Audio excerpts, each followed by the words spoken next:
Welcome back to the channel. I am Joe, GX470 here with a cheap and easy DIY mod slash fix that I hope is going to help a lot of you out, so stay tuned. Couple things right off the bat. If you hear a little bit of humming in the background, I'm sorry. I have the fans on because it is so hot here in Iowa and I've got to have some air moving in the garage. Second of all, if you are watching this video because you know that you need to make or install a secondary air injection bypass, I'm going to talk about some information leading up to the actual install or look at my install. So if you already know, like, I absolutely know I need to do this, I don't care about any of the information leading up to it, go ahead and jump ahead in the video. So let's dig into it a little bit deeper. All right, there's a little bit of information we need to go through here. If you are new to the platform, if you're new to the Toyota Lexus 4.7, or if you're new to doing this mod and hearing about this injection pump bypass nonsense. So the Toyota Lexus 4.7 liter V8 was in the GX470s. It was in the first gen Tundras, the first gen Sequoias, the fourth gen 4Runner, the 100 series Land Cruiser, the LX 470, all essentially the same engine, minor variations. We're not going to dig into that. Also, I'm going to go in depth on some things, and I'm going to massively simplify and skim over some things. So if you think that I missed something very important for other people, please comment down below. This video is to help everyone that is dealing with this. That is apparently becoming more and more of an issue in the Toyota Lexus community, even though it seems to be that everyone knows about it. A lot of people are coming into it that have no idea about it, and it can be kind of a scary topic to try and deal with. So what is the air injection? Real briefly, it basically has to do with emissions on cold startups. It's going to circulate some air. There's some electronics involved, blah, blah, blah, and they all go bad. On these 4.7s, they all go bad. Has to do with just the location of the electronics, which is like underneath the intake. There's a filter that's involved that's made out of foam, and they break down. You can replace all of those parts. It can be very expensive, and the fact that the filter is made out of foam, they just go bad again eventually. So it has been a huge modification to just completely bypass the system altogether, because when it does go bad, it can lead to, well, it will lead to check engine lights, putting the vehicle in limp mode, and if you're not aware that that is an issue, it can take you down a rabbit hole of whole other fixes.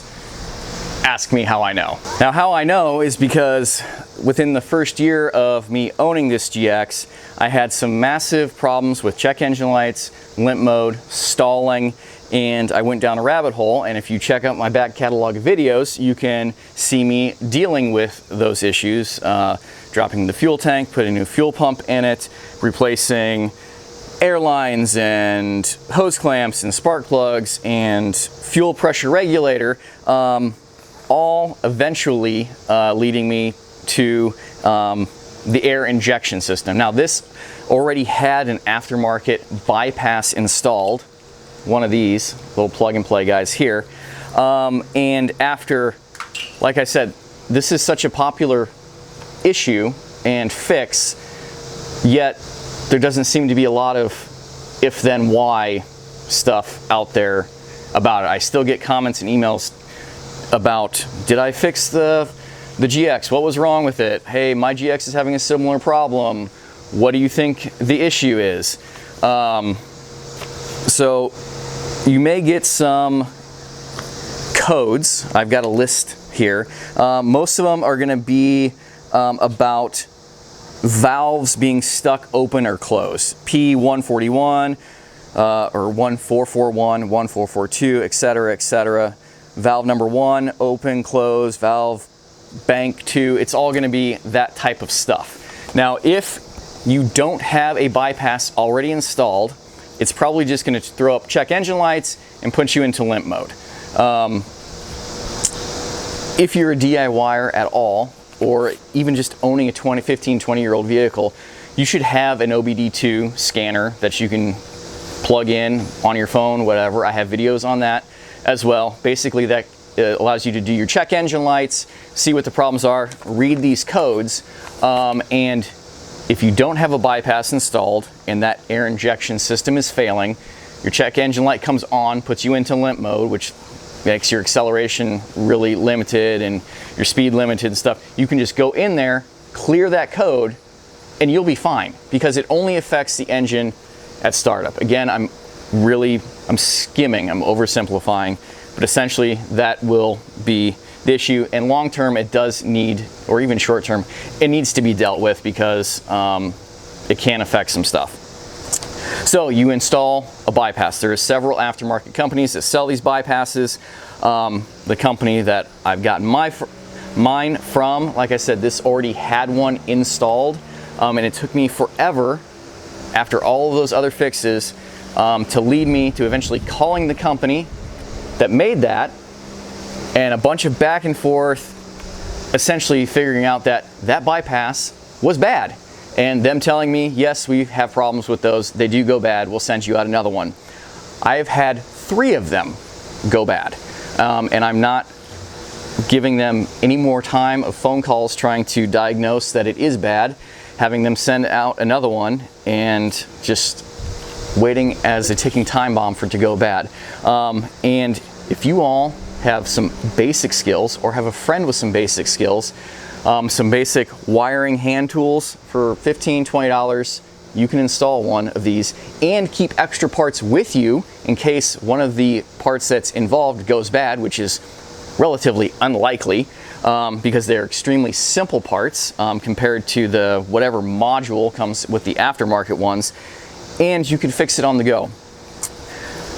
The part that is a pain or super annoying about all of this is because when you have the bypass installed, when it goes bad, it doesn't just lead to limp mode and check engine lights. It will make the car stall without any warning in traffic while you're driving, because it plugs in line with the mass airflow sensor, and for whatever reason it makes it angry and the ECU gets confused and it just makes the car stall. And as this vehicle is my wife's primary vehicle, you could understand how super annoying and unsafe that is.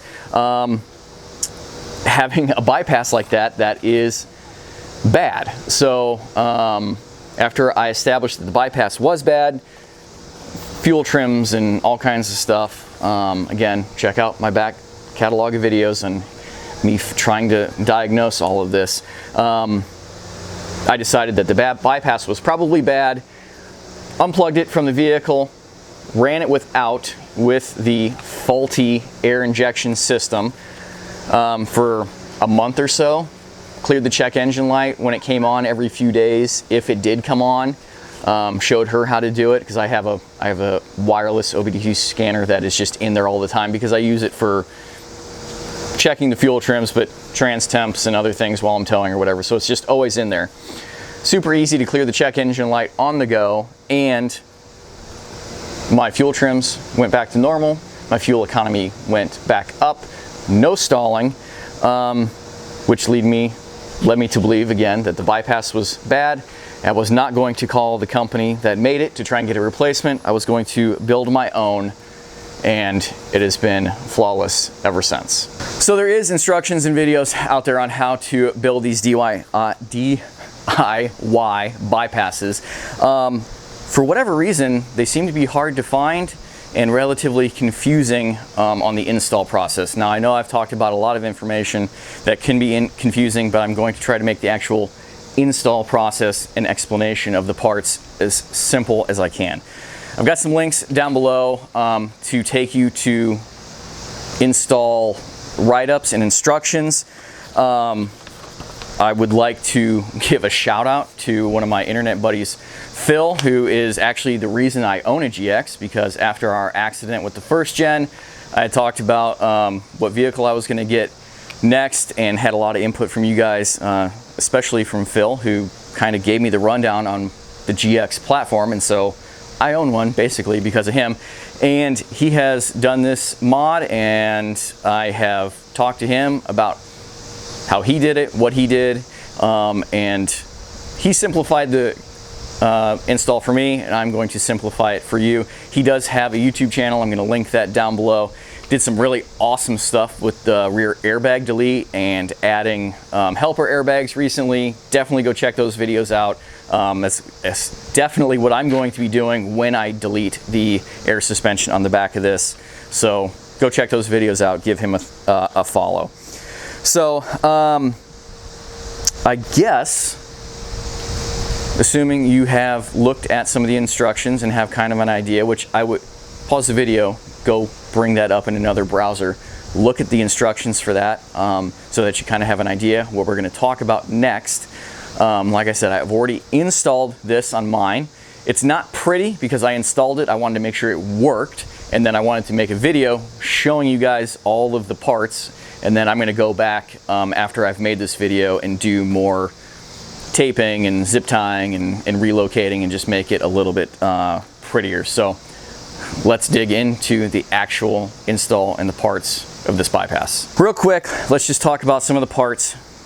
You're only going to really need two parts, some wiring, and then some wiring hand tools, some cutters, some strippers, some crimpers. You're going to need a 5-post, good, it's a focus here, 5-post 12-volt relay. Get these off Amazon or anywhere, auto parts store. I think Walmart probably has them.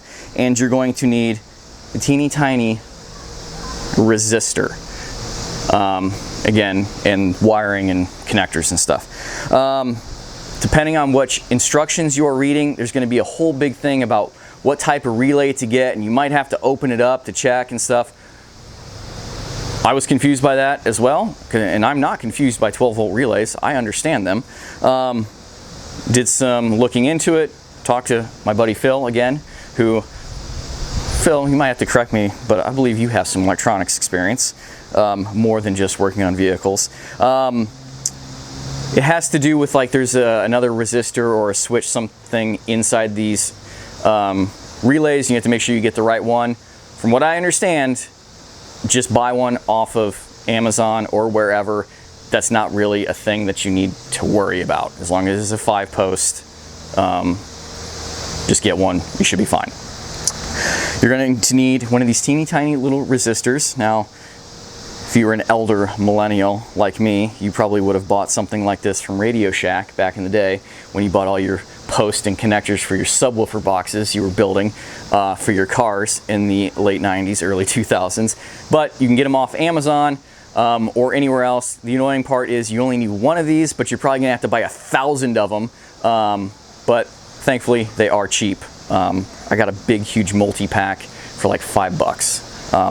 They are going to be marked with colors that we're going to talk about once we take a look at the install, and that's what you're going to need to worry about. And really, when I talked earlier about keeping spare parts on hand in case something goes bad, I don't know about you all, but anytime I travel long distance, I take a little tool bag with me, metric sockets, some electrical stuff, spade connectors, whatnot. These are really the only things that can go bad, other than just having, like, if you have a wire that got melted because you put it in the wrong place, or a spade connector that came unplugged or whatever. These are the only parts that are going to go bad, and this is like $5 and this is like $5. So keep some extras on hand, you'll be good to go. This right here, this is the fuse box with the cover off of it in my 470 on the driver's side, on the inside of the fender. We're going to need to access a factory relay that's in here. We're going to show that in a second. And for the time being, I have wired up my relay and set it inside the box. Actually, I saw several people doing that. It looks like a mess and a disaster, but apparently this box is pretty watertight because that's where all the electronics are from the factory. So I just put it in there. Maybe I'll leave it in there. Maybe I won't. Maybe I'll mount it nice on the fender well and try and get some waterproofing on that. I definitely need to shorten up some of my wires, but like I said, I wanted to install it, make sure it worked, and be able to show you guys a little bit more in depth before I button it all up. I've put about 2,000 miles on this. I've driven across 4 states with it. No check engine lights. Fuel trims are back to where they need to be. My fuel economy has actually gone up a little bit. So I would say that this is all functioning exactly how it should be. So if you have the wiring diagram with you, you can look at it along with me. Essentially, we are going to tap into the factory, one of these factory relays. This is the starter relay, so that is going to be your signal wire from startup to, hey, bypass this system, or essentially trick the computer into thinking it's working while bypassing it. Like I said, we'll take a look at that in a second. So we're going to have 2 wires coming off of that. Those are going to go into the relay. So that takes care of 2 of them. And then 2 of the wires are going to go over to the air intake box to tap into the mass airflow sensor. We're going to show that. And then this one right here, which is super hard to see, has the relay, or the resistor coming out of it, jumping into another one of the spade connectors that's going to go off and do some other stuff. Now, if any of you electronics nerds out there have a way for me to make this not just a little wire jumping over, and this is everything that I've seen online, some kind of bigger inline resistor, or I don't know. It's obviously, it works fine. It's still an exposed tiny wire. I don't like it. So if you got suggestions on how to do that other than the way that is, please comment down below or email me, hawkeyeskunkworks@gmail.com, and let me know. So move the camera one more time and let's take a look at our wiring diagram. All right, bear with me here. So this is your starter relay. Depending on what exact year and model of Toyota Lexus you have, it might be in a slightly different location. But we've got the starter relay here. I'm not going to pull it out because it's a pain kind of to get the wires in there, because essentially you're going to wrap 2 wires. I've got a black one here that you can barely see and a red one. You're going to wrap those around the posts. There's 2 posts, one on each side. Wrap those around the posts and then plug it back in. Now again, if you've got some link to a product that I can more cleanly jump wires off those posts, I've yet to find one. Please comment down below for all of us to benefit from. It is a little confusing in the diagram because it has like the upside of the relay, it's flipped up, but then it showing down into the plug. So essentially, I'm going to try to make it as easy as I can. Run 2 wires, one connected to each post on that side. 1 wire, let's say the wire that is towards the back of the vehicle, is going to go up and plug into, try and show you guys here, it's upside down, post 86 on your relay. And any good relay will have these marked on them. So that's going to go to that. Your other post on the starter relay, the one that's towards the front of the vehicle, is going to go to the opposite side. The try and get it there for you. Post 85.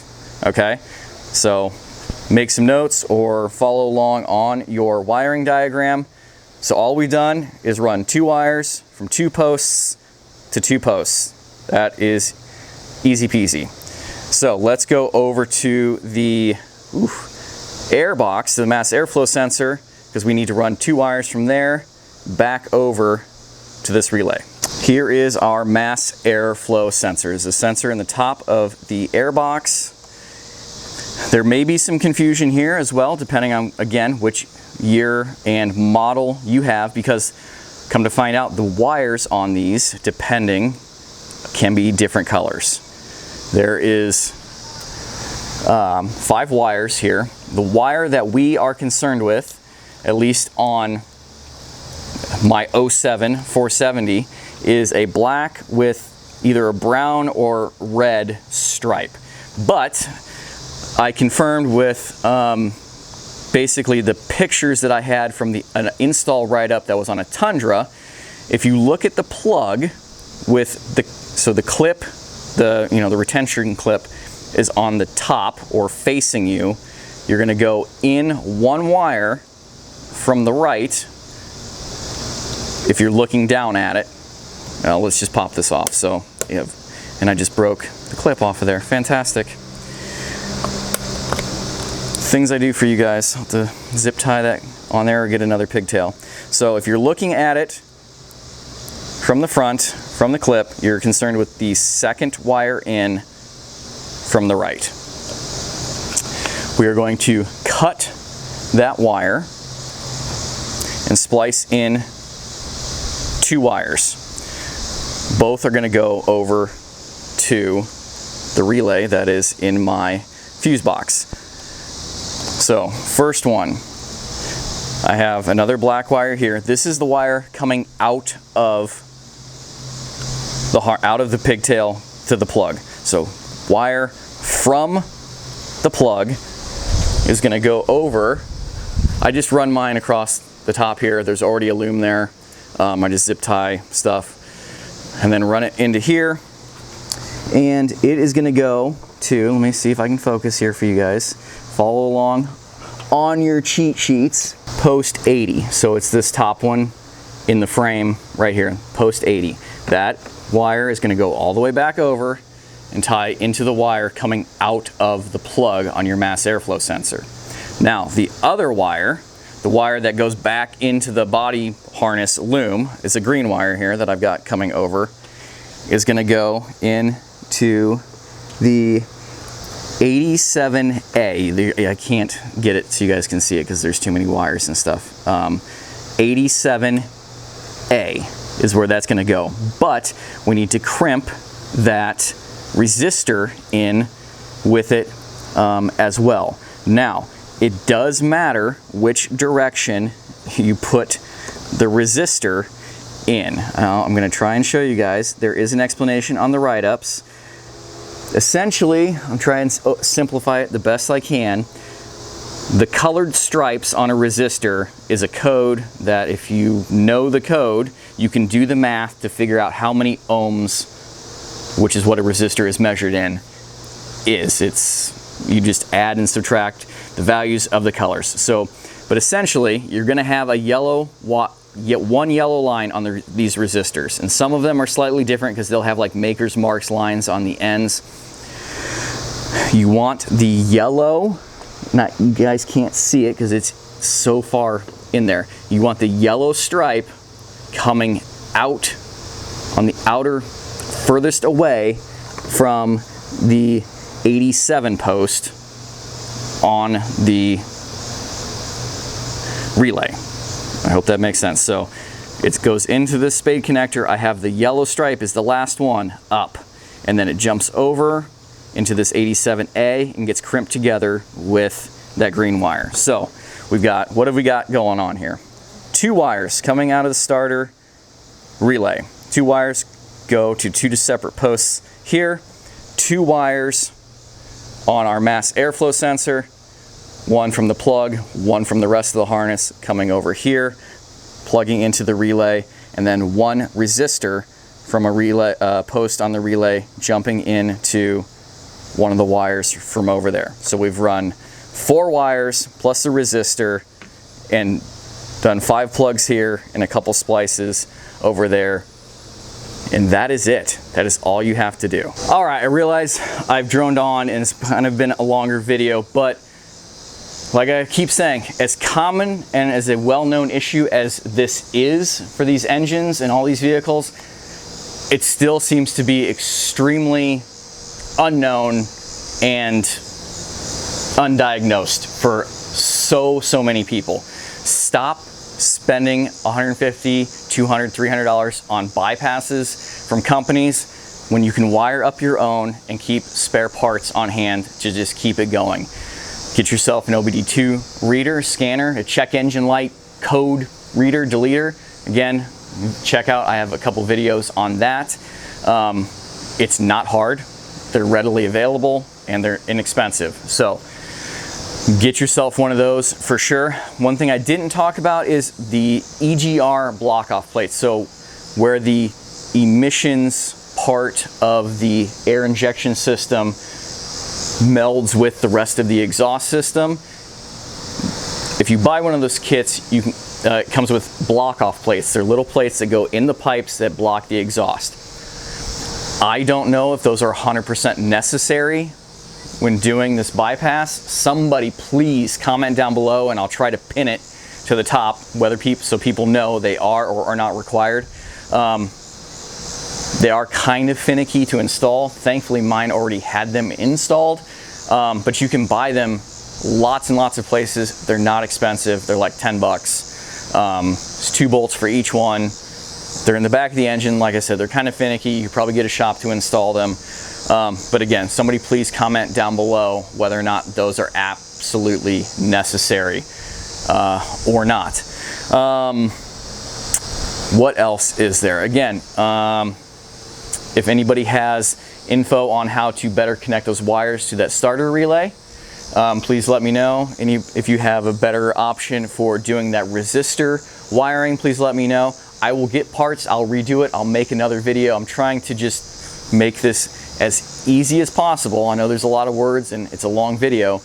The actual install and layout as easy as possible for people to do this, because honestly, I'm so irritated the fact that I've had 3 of these bypasses go bad, knowing now how easy and inexpensive it is to build and install my own. Why it's not more common and more known in the community, I don't know. I don't understand. Like I said, my buddy Phil, we've been texting back and forth on doing this install. It blows our minds why this isn't more out there in the 4.7 community. So if you enjoyed the video, please give it a thumbs up. If you're new to the channel, if you're new to the 4.7 liter community, hit subscribe. I have a lot of videos like this. Like I said, I constantly get emails and messages, comments about my 4.7, my Sequoia, my GX is doing the same thing. What do you think it is? Did you ever figure out the problem? I think my problem has been and always was the bypass for the air injection system. I do think maybe originally, the first time around, also my fuel pressure regulator was bad. I can't say for sure on that, but this seems to be the cause of so many problems. I guess I should stop talking because my battery went dead, so I'm not sure exactly how the splice is going to work here. But anyway, if you're having problems with check engine lights, with limp mode stuff, probably not stalling unless you have the bypass already installed, do one of these DIY bypasses. If you're not confident in doing it yourself, I know that you've got a buddy who can do it. Some guy that's done all kinds of electronic hackery in his vehicles over the years. So bribe him with a case of beer and some tacos to do one of these and see if that doesn't fix your problem. Because again, even if it doesn't fix your problem and you don't already have a bypass installed, it's only a matter of time before this air injection system will go bad on your vehicle. So email me, hawkeyeskunkworks@gmail.com with any suggestions on how to do this. If you've got in-depth questions about your vehicle not working properly, I will try to do my best to email you back or to help you out. It's just so hard sometimes to do that kind of dialogue in email. Follow the links down below over to Phil's YouTube channel, and my Instagram and Facebook, where I post a lot of this stuff, and of course a lot of other stuff that doesn't make it into the videos, just day-to-day kind of life stuff. You can see what I do. And I guess until the next video drops, thank you for watching, take care, goodbye.